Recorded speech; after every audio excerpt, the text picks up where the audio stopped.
The sound of rain fell softly against the marble stones, like a quiet heartbeat echoing through the cemetery. The wind carried the scent of wet grass and fading roses, the kind left behind by people who pretended they cared. Emma Anderson stood in front of her father's grave, the black umbrella trembling slightly in her hand. She wasn't crying. She had already cried herself empty the night before. Now there was nothing left inside her. No anger, no fear, just a hollow space where love used to live. You told me to trust her, Dad, she whispered, her voice breaking under the weight of unspoken grief. You told me she'd take care of me. Behind her, footsteps pressed into the soft earth. Slow, careful, deliberate. Clara Anderson, her stepmother, stood with a folded umbrella and a faint smile that looked polite on the surface, but cold underneath. Her heels made no sound as she stopped beside Emma. It's over now, dear, Clara said gently. He's at peace. We should be too. Emma didn't look at her. The rain slid down her coat, gathering at her fingertips. You didn't even love him, she said quietly. Clara's smile didn't fade. It just tightened. That's a cruel thing to say to the woman who stood by his side until his last breath. Emma turned, eyes sharp through the rain. You stood by his side, while you planned how to steal everything he built. For a second, something flickered behind Clara's calm expression. Guilt or maybe irritation. Then it was gone. She stepped forward, brushing imaginary dirt from her sleeve. You're grieving, Emma. I won't hold your words against you. The lawyers are coming this afternoon. Try to compose yourself. She walked away, leaving the young woman standing in the storm, alone with her father's name carved in cold stone. Later that afternoon, the house was quiet. The kind of quiet that comes before an earthquake. The lawyer, Mr. Reeds, a thin man with silver hair and shaking hands, unfolded the will in the study. The chandelier above them swung gently, light reflecting off the polished wood desk. Emma sat straight, staring at the parchment like it was a weapon. According to Mr. Anderson's last will and testament, the lawyer began, his voice trembling slightly, the entirety of the Anderson estate, including all assets, properties, and business holdings, are to be transferred to Mrs. Clara Anderson. The words hung in the air like a death sentence. Emma blinked once, twice. What? What did you say? The lawyer adjusted his glasses. It says everything goes to Mrs. Clara Anderson. That's impossible, Emma said, standing. My father promised. He told me. Sit down, dear, Clara interrupted softly, folding her hands. He wanted you to grow on your own. He worried you depended too much on him. No. Emma's voice cracked. He knew I was capable. He would never. Emma, Clara said, her tone sharpening like a blade. Your father's gone. You can either accept his wishes or embarrass yourself with childish outbursts. Emma stared at her. Really stared. For the first time, she saw it clearly. The faint smirk Clara tried to hide. The way her eyes flickered with satisfaction. You forged it, Emma whispered. You forged his will. Clara stood. That's enough. The lawyer will show you the door when you're ready. That night, Emma packed her life into a single suitcase. Her room, once filled with warmth and laughter, now felt like a stranger's memory. She paused at the doorway, looking back one last time. On the nightstand sat a framed photo, her and her father at the lake, both smiling. She picked it up slowly and placed it inside her bag. Outside, the gates creaked open under the rain. She stepped through, pulling her coat tighter. The mansion lights flickered behind her like dying stars. As the gate closed, the sound echoed in her chest like a promise. You can take the house, she whispered, but I'll take everything else. The city was not kind to dreamers. For months after she walked out of those gates, Emma learned that survival was not about hope. It was about endurance. She lived in a one-room apartment above a laundromat. The ceiling leaked when it rained. The heater wheezed like it was dying. She learned to sleep through the noise of sirens, honking cars, and neighbors arguing through thin walls. But she didn't complain. Not once. Each night when the world went quiet, she'd sit by the crack window with her father's photo in her hands. The glass was chipped, but his smile was still there. Warm, proud, alive. "I'll make it right, Dad," she'd whisper, "even if it takes my whole life." And she meant it. The struggle. Emma worked 2 jobs, waitress by day, cleaner by night. The diner was always loud and smelled of burnt coffee and cheap perfume. She smiled at customers who never remembered her name. Her hands ached, her back burned, and her eyes stayed red from lack of sleep. Sometimes, when tips were good, she'd buy a secondhand law book from a thrift store. She didn't read for entertainment anymore. She read for war. If she beat me with a signature, she told herself, then I'll fight her with one. Years passed like that, quietly, painfully, purposefully. The city aged her faster than grief ever could. But underneath the exhaustion, something new was growing inside her. Something sharp, patient, and unbreakable. The discovery one evening, while closing the diner, Emma overheard 2 lawyers at the counter discussing a corruption case. One of them mentioned a name, Henry Coleman. Her heart stopped. That was the name her father once trusted. His lawyer before Clara replaced him. She waited for them to leave, then searched the name on an old laptop she'd bought for $50. It took an hour for the screen to load, but when it did, there it was. A small legal consultancy, still active under Henry's name. She hesitated only a second before dialing. "Mr. Coleman?" "Yes, who's calling?" "My name is Emma Anderson. I believe you worked for my father, William Anderson." There was silence on the line, long, heavy, full of buried ghosts. "Emma," the old man said finally, "I wondered when you'd call." The truth revealed. She met him the next day in a quiet park. The man looked older now, his hands trembling as he poured tea from a thermos. "Your father trusted me," he said softly. "He signed a will in your favor. Everything was to go to you once. You turned 25. Emma's breath caught. "Then how—" "Clara came to me after his stroke," he continued. "She said your father wanted to make urgent changes. She had papers, a notary, and witnesses. I thought it was legitimate, until I saw the final document. My name was gone. My signature, forged." Emma clenched her fists. "You didn't stop her?" "By the time I realized it was too late. She'd already registered it. The law favors whoever files first." Henry leaned closer. "But there's something she doesn't know. I kept the original will, hidden, for you." He handed her a sealed envelope, yellowed with age, edges soft from years of waiting. Emma's hands trembled as she opened it. Her father's handwriting. Real, familiar, honest. "Everything I own belongs to my daughter, Emma Anderson." Tears filled her eyes, but she didn't let them fall. "Thank you," she whispered. "Be careful," Henry warned.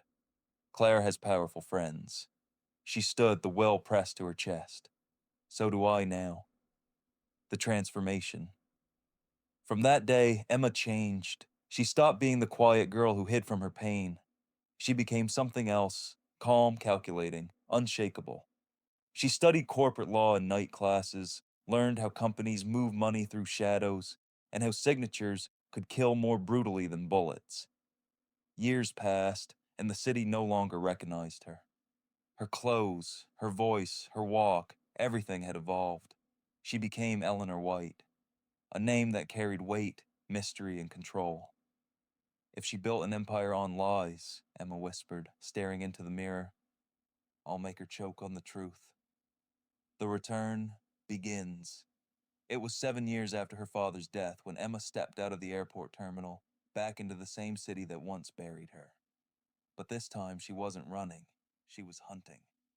Her heels clicked on the pavement with the rhythm of purpose. She had files, proof, and most importantly, patience. The Anderson Group, the company her father built, was now being run by Clara. Publicly, she was a respected philanthropist. Privately, she was laundering money through fake charities. Emma smiled faintly at the irony. "You turned my father's name into your disguise," she murmured. "Now I'll use yours to end you." 7 years had turned Emma Anderson into someone even the mirror no longer recognized. She carried herself with a stillness that made people listen. Her voice had softened, yet every syllable carried weight, like a blade hidden beneath silk. The car that collected her from the airport belonged to the Anderson Group, though nobody knew that the quiet consultant in the back seat had once been its heir. The name on her badge read Eleanor White. Her plan was simple in words and dangerous in execution. Walk into her stepmother's empire, earn her trust, and tear it apart from the inside. The invitation inside the glass tower downtown, Clara Anderson's empire gleamed. Every floor was polished perfection, every smile rehearsed. When Emma, now Eleanor, stepped into the lobby, the receptionist looked up and froze for half a breath. "Good morning, Mrs. White. Mrs. Anderson is expecting you."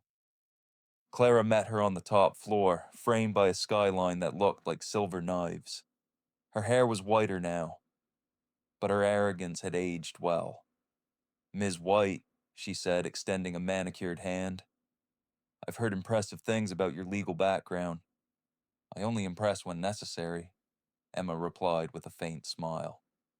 The stepmother studied her face, tilting her head as if catching a ghost of a memory. "Strange. You remind me of someone. Maybe you've seen me in your nightmares," Emma said inwardly. But aloud she only answered, "People tell me that sometimes." The handshake lingered 1 second too long, enough for both women to sense danger beneath courtesy. The shadow work weeks passed. Emma buried herself in meetings, audits, and documents. She worked late, quietly reshaping Clara's company from within, rerouting authorizations, mapping offshore accounts, gathering signatures. By day, she was the loyal consultant. By night, she was a ghost in the system. She built a private archive of every forged document Clara had ever signed. The deeper she dug, the darker it became. Fake charities, bribed officials, entire projects created only to move money out of reach of the law. Each discovery felt like a heartbeat closer to her father's justice. Still, revenge demanded patience, and patience demanded disguise. When Clara invited her to a private charity gala, Emma accepted. It was time to get close enough to strike. The gala. The ballroom glowed with chandeliers and false light. Emma wore black, simple, elegant, untraceable. As she stepped onto the marble floor, cameras flashed. The woman who had once scrubbed diner tables now moved through million-dollar crowds with the grace of a predator. Clara took the stage, speaking of generosity and legacy, of the family spirit that built this company. Emma felt bile rise in her throat. When the applause ended, she approached the table of investors, leaning just close enough for them to hear her whisper, "Mrs. Anderson's numbers don't add up. You might want to review the last quarter's charity statements." Seeds planted. Doubt began to bloom. Across the hall, Clara watched her, smiling for the cameras but feeling an unease she couldn't name. The first crack. A week later, an internal audit request landed on Clara's desk.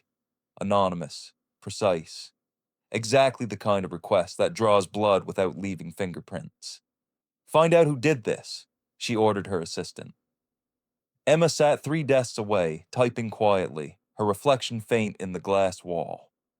That night, she returned to her apartment, smaller than the life she once had, but filled with purpose. She opened her laptop, connected a secure drive, and listened again to an old recording. Her father's voice from years ago, during one of their last dinners together. "If you ever feel lost, Em, remember, the truth is patient. It doesn't die. It waits." She closed her eyes. "It's waiting, Dad. I'm almost there." The test. The following Monday, Clara summoned her. Her tone was polite. Her eyes were knives. Miss White, someone inside my company is leaking documents. You've worked closely with accounting. I trust you'll help me find the culprit. Emma met her gaze without blinking. Of course, Mrs. Anderson. I'll start tonight. When she left the office, she allowed herself a small, quiet laugh. The hunter was now asking the prey for help. The trigger. By midnight, Emma had uploaded her final proof. The forged signatures, the offshore transfers, the bribes. All queued to release to the press and federal investigators in 72 hours. 3 days. That was all that stood between Clara and ruin. But fate never likes simple plans. An unexpected call came from Mr. Coleman, the old lawyer. His voice was urgent. Emma, she's on to you. She hired someone to dig into Eleanor White. They'll find the trail back to you within days. Silence. Rain outside. The same rhythm she'd heard at her father's grave. Then I guess it ends sooner, she said. I'll bring it all down tomorrow. Dawn came gray and heavy, the kind of morning that tastes like metal in the air. Emma hadn't slept. Her apartment floor was littered with open folders, flash drives, and a single coffee cup gone cold hours ago. On the screen, the final upload bar reached 99%. In less than an hour, every forged signature, every hidden transfer, every lie would arrive in the inboxes of journalists and federal investigators across the state. She closed the laptop slowly, almost reverently. For you, Dad, she murmured. Outside, thunder rolled over the city. The boardroom. At 10 a.m., Clara Anderson entered the conference hall of the Anderson Group. Rows of investors, lawyers, and reporters waited. Whispers buzzed like electricity. The company had called an emergency press meeting. Damage control, they called it. Clara's pearl earrings trembled as she adjusted her notes. She smiled at the cameras, the same practiced smile that had fooled the world for years. These rumors about financial irregularities, she began, are nothing more than a misunderstanding. The doors opened. Emma, Eleanor White, walked in, calm, poised, dressed in a charcoal suit that absorbed the room's light. The murmurs swelled. Clara's voice faltered. Miss White, this is a private... Then you shouldn't have invited the press, Emma said quietly, placing a small recorder on the table. A click. Clara's own voice filled the speakers. Just change the signature. No one will ever know. Gasps, flashbulbs, the sound of an empire cracking. Exposure documents projected onto the screen behind them. Bank transfers, shell companies, charity fraud. Each slide another nail in Clara's coffin. One of the investors stood. Mrs. Anderson, did you forge these documents? Clara's mask began to slip. Her fingers trembled. Sweat glistened along the perfect line of her jaw. You don't understand. I built this company after he died. You deserved nothing. Emma cut in, voice steady. You stole a dying man's legacy and called it ambition. Security moved closer. Reporters shouted questions. The world that had once worshipped Clara now turned on her, hungry for scandal. Collapse outside, sirens wailed, federal agents arriving with warrants. Clara's face went pale as the handcuffs clicked shut around her wrists. You think this makes you better than me? She hissed, struggling against the officers. No, Emma said softly. It just makes us even. She watched as her stepmother was led through the cameras, the flashlights burning like judgment. For a long moment, Emma stood in the now silent boardroom. Her knees weakened, and she gripped the back of a chair until her knuckles turned white. The revenge she had carried like a flame for 7 years was finally done, and all she felt was the cold, the aftermath. That night she returned to the mansion. The police tape fluttered in the wind. Inside, dust floated through empty rooms that once smelled of jasmine and polished wood. She walked to her father's study, the place where it had all begun. The chair still faced the window, and for a heartbeat, she could almost see him there. The way he used to smile when she walked in. She placed a new photograph on the desk. Herself, at graduation, holding a law degree. Then she whispered, "You were right, Dad." The truth waited. The house was too quiet. After 7 years of noise, of planning, rage, and the hum of city nights, the silence felt heavier than any prison. Emma stood in the hallway with a flashlight, dust swirling through the beam like ghosts that refused to rest. The marble floor reflected her steps. Each echo reminded her that victory and loneliness often sound the same. She paused before the mirror at the end of the corridor. For the first time in years, she truly looked at her reflection. The woman staring back was composed, successful, unrecognizable. No trace of the wide-eyed girl who once believed that love and honesty could protect her. "Is this what you wanted, Dad?" she whispered. "Justice or peace?" No answer, only the groan of the wind through the broken window. She laughed quietly, half sob, half relief. In the study, she opened the curtains. Dawn spilled across the dust-covered desk. The light touched the photo she had left there the night before. Her and her father at the lake, frozen in a moment that belonged to another life. She sat down, tracing the frame with one finger. All the fury that had kept her alive slowly began to drain away, leaving something softer, almost fragile. Grief, at last, had room to breathe. The letter among the drawers, she found an envelope marked for Emma. The handwriting was unmistakable. Her throat tightened as she unfolded the paper. "If you're reading this, it means I didn't get to tell you how proud I am. Don't let this world turn your heart into a weapon. Fight for truth, but live for love." The ink had faded, but every word cut clean and deep. She pressed the page to her chest and closed her eyes. "I'm sorry it took me so long to understand," she whispered. Outside, the first sunlight reached the garden. She could almost hear his voice again, steady, kind, reminding her that justice was never meant to replace forgiveness. The decision, by noon, she was back in the city, walking through crowds that didn't recognize her. The headlines screamed Clara's downfall. Her face filled every news feed. People pointed, speculated, laughed. Emma felt none of it. She had carried hatred long enough. It was time to let it die. At a quiet corner cafe, she opened her laptop one last time and typed a statement to the press. "The Anderson case is closed. The truth has spoken. I will not speak of it again." She sent the message and deleted every file connected to Clara's crimes. Some things, she decided, should stay buried once. Justice is done. The farewell. That evening she visited the cemetery again. The rain had stopped, the air smelled clean. She placed fresh lilies on her father's grave and stood there until the sun slipped behind the clouds. "I thought revenge would make me whole," she said softly. "But it only reminded me of what I lost."